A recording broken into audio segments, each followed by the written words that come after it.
You just had a really awkward social situation. Or maybe you feel you had a really awkward social situation. But either way, now you're home and you can't stop thinking about it. You keep replaying it in your mind over and over again. Where did I make a mistake? What did I do? Did I say something stupid? Did I embarrass myself? The person seemed like they didn't like me. The person gave me this weird body language, this facial expression that just seemed like they were uninterested. You're sifting through over and over again, trying to get an answer.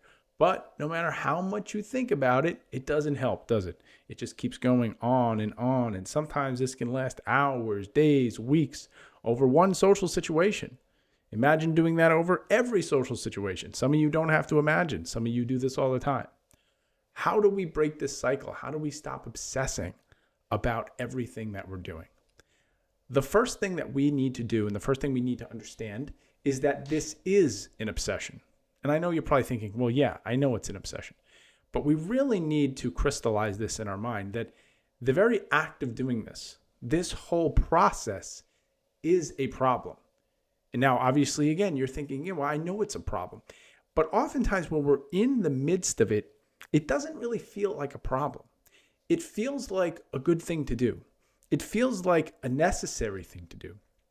It feels like, because I'm so broken and I'm such a mistake and I make so many mistakes, this is really important. I need to do this. I need to sift through everything that just happened. And I need to make sure that I didn't make any mistakes, because if I made mistakes, people will think I'm awkward. And if I did make mistakes, I need to figure out what I did so that next time I don't make those same mistakes again. I don't want to keep making these embarrassing mistakes because I don't want to feel embarrassed anymore. We have to acknowledge that this whole process is a problem. And what that means is it is not helpful to you. And there is often a subconscious belief, or maybe it's even a conscious belief, that this is somehow going to help us. So the first thing we have to do is simply acknowledge the fact that this isn't helpful.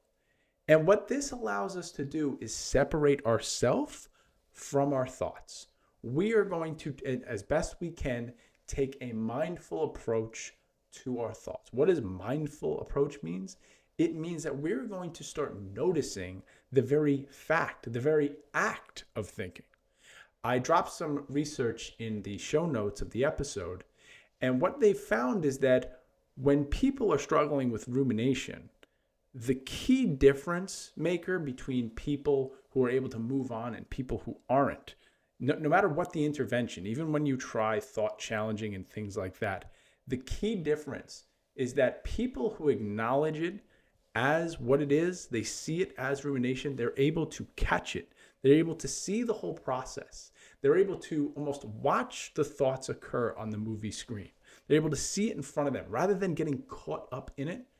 Those are the people who make the biggest strides. That is when we're able to separate ourselves from our thoughts and realize that we can notice our thoughts. We can acknowledge our thoughts without getting caught up in it. So the first thing that we need to practice doing is just creating a little bit of separation between us, our emotions, and our thoughts. So what does this look like? How do you actually do this? Well, let's say I'm sitting there and I'm thinking about a scenario. I'm really in the depths of it. I'm thinking about what I did and what I said, everything that happened. Well, first of all, we have to realize, as I've mentioned in previous podcasts, that, again, we're not very good reporters of what has happened. We don't actually know what happened. We know what we feel like happened. We know what we think we remember, but our memory is not always great.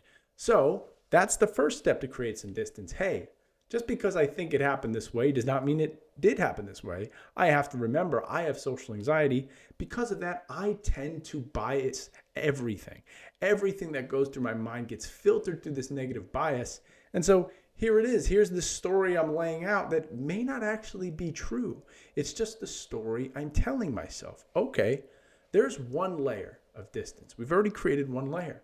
I don't have to believe everything that I think. Just because my mind interprets it this way does not mean that's actually what happened. Because a lot of times we can often misinterpret other people's perceptions, other people's reactions, their facial expressions, what they mean, what they say. This happens all the time. And especially if we're socially anxious, We do this every single day. So that's your first layer.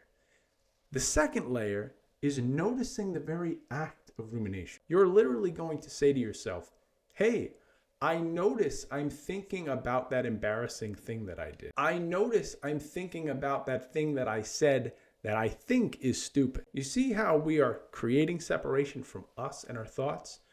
We are acknowledging that we think this, not that it is true. When we are caught up in the thoughts, there is no distinction.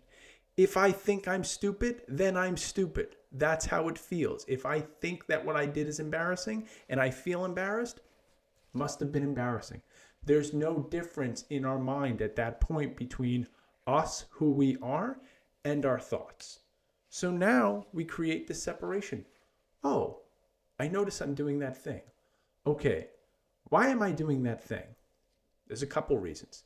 The first reason is you want certainty, don't you? You want an answer. You want to know, well, does that person like me? Do they not like me? Do they think I'm weird? Do they not think I'm weird? What's the deal with that person?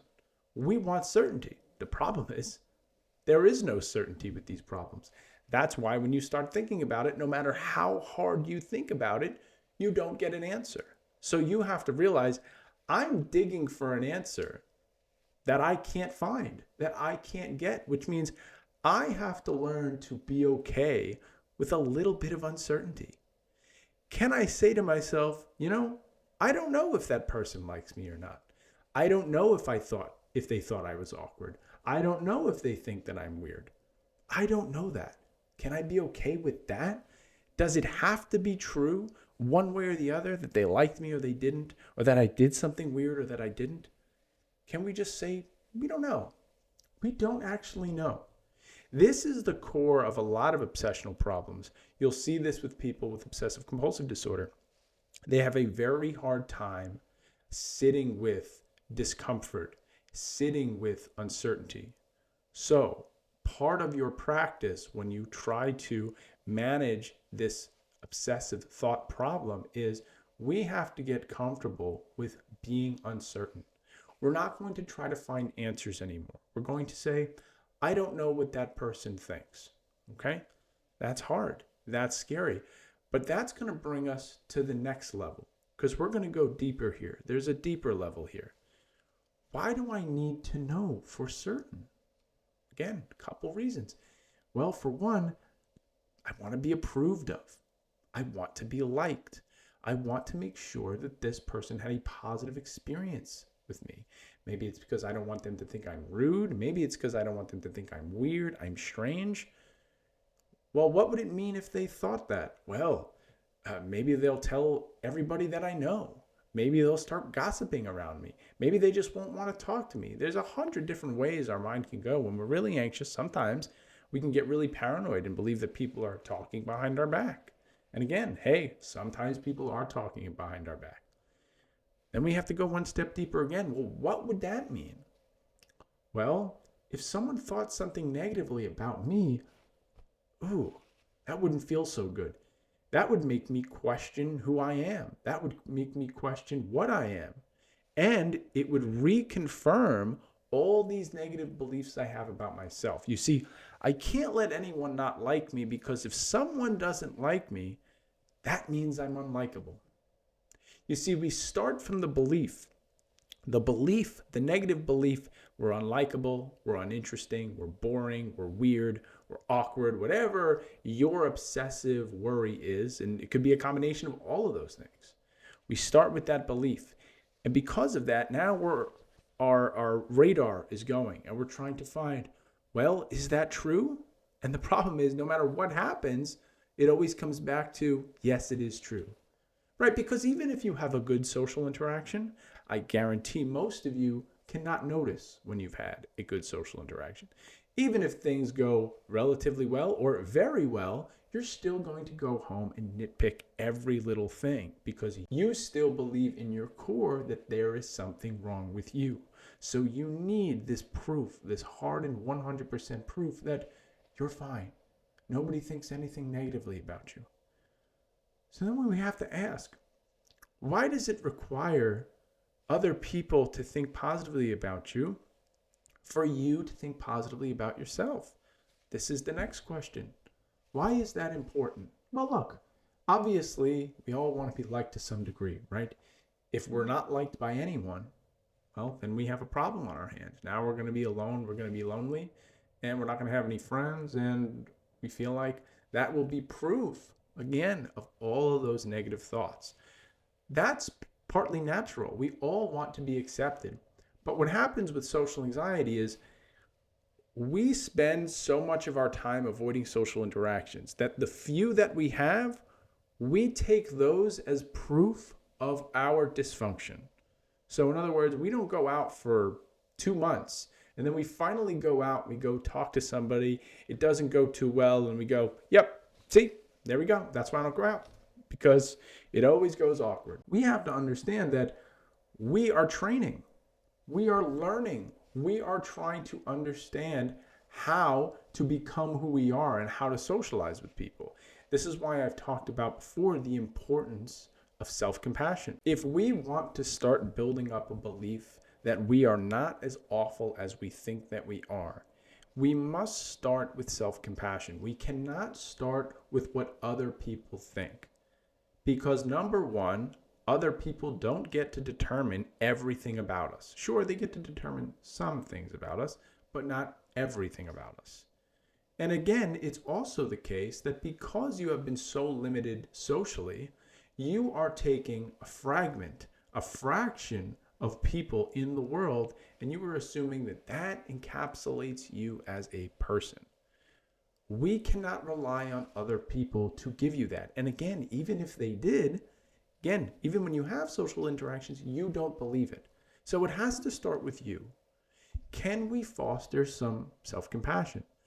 Now, what does self-compassion mean? Because I think when a lot of people hear self-compassion, they think, well, what am I supposed to just be nice to myself for the sake of being nice? Well, that sounds cheap. That sounds like I'm faking it. What am I supposed to just pretend everything's all right, even though everything isn't all right? And if that's what you believe self-compassion is, I'm going to argue that you actually don't know what self-compassion is, and maybe you've never experienced self-compassion. Self-compassion is not about excusing mistakes, letting yourself off the hook, giving yourself an easy life. Self-compassion is understanding that life can be challenging and that you're going to make a lot of mistakes along the way. But instead of criticizing, instead of being hard on yourself, instead of beating yourself up over every little mistake that you make, which we know does not work, because if it did work, it would have worked by now. You wouldn't be here. You wouldn't be listening to this podcast. If beating yourself up worked so well to motivate people to improve themselves, you wouldn't need this help, would you? Okay, so we know what doesn't work. So what does work? What if we talk to ourselves with some kindness? We're not giving ourselves excuses. If there are things we need to work on, if there are times in social situations where maybe you feel like, I'm not the best listener. Sometimes I overtalk people, or sometimes I stutter. Whatever the thing is you need to work on, we can still acknowledge, okay, we need to work on some things. But does that mean you're an awful loser? Does that mean you're so irredeemable? Is that how you would talk to your friend? I highly doubt it. Now, maybe that's how you've been spoken to by people in your life, and that's not your fault. And we need to change that inner dialogue. We need to understand that the people who've spoken to you like that, those people don't know what the hell they're talking about. Those people don't love themselves. Those people don't know how to talk to themselves. So they sure as hell don't know how to teach someone else to talk to themselves. So we need to start from scratch. From here on out, when I make a mistake, I'm going to say to myself, all right, so I made a mistake. So maybe I made a joke that wasn't funny. So maybe I talked over somebody. So maybe I didn't quite understand what that person said. Okay, that happens sometimes. That's something I can work on. But that doesn't mean I have to go and dig through each social interaction and try to fix everything about me. Because the interesting thing, and here's another interesting nugget that I put in the show notes, is that people with social anxiety are not the only people who ruminate about bad social interactions. Everybody ruminates about social situations, not as frequently as you do. The difference is people who don't have social anxiety, they process it in a different way. They're able to notice maybe what went wrong and say to themselves, okay, well, all right, so I made a mistake. Next time, I'll just be more careful. Or they'll say to themselves, it's an uncomfortable feeling. I don't really know what that person thinks. I'm going to move on.